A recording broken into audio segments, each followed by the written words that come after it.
Hi, my name is Thomas Landrain. I'm a French scientist and entrepreneur and an open science activist. I'm the co-founder and CEO of Just One Giant Lab, a non-profit organization based in Paris who is behind the Open COVID-19 initiative.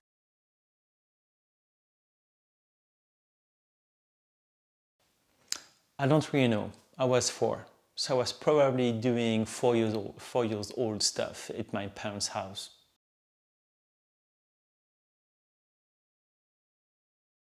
I always wanted to be a scientist. In fact, I did become one.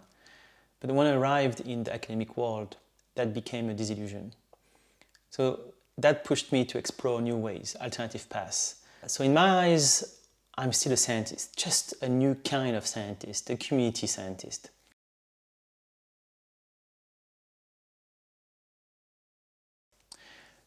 The wall that we are breaking is the wall of traditional science. Now, our challenge is the fact that in the period of pandemic, our institutions were not up to the task. So we created a framework, a program, to enable any citizens to come together and work on creating solutions to fight the pandemic. The Open COVID-19 initiative breaks down barriers and empowers individuals and communities to take action in order to fight the pandemic together through the use and the creation of scientific and technological commons.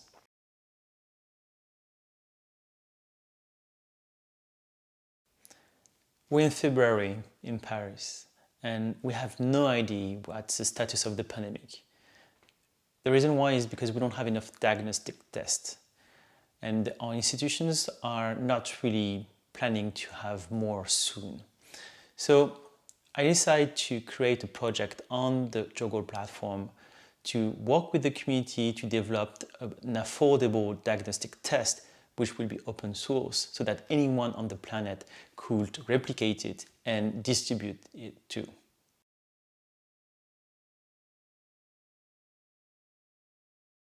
Clearly, the quality of the projects. I was expecting a few good projects, but not that many.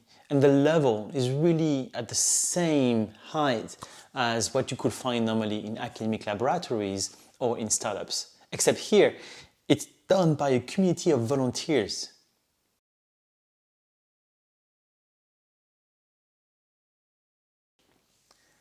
It's community, certainly. The community of Open COVID-19 goes beyond borders and disciplines, but also it's driving the project itself. The community is responsible for reviewing other projects, also writing the guidelines, like the safety guidelines, for example. It's also responsible of onboarding other members. So the community really drives the community and the project itself.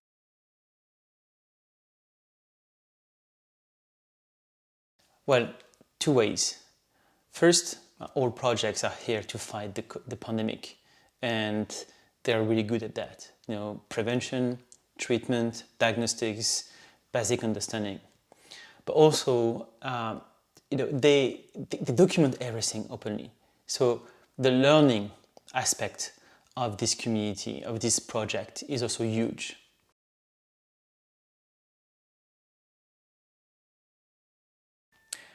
Well, my mother is very proud. And, she likes everything I do.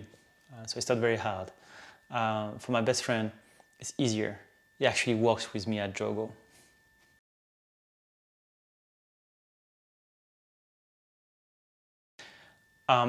What happens when the projects are done?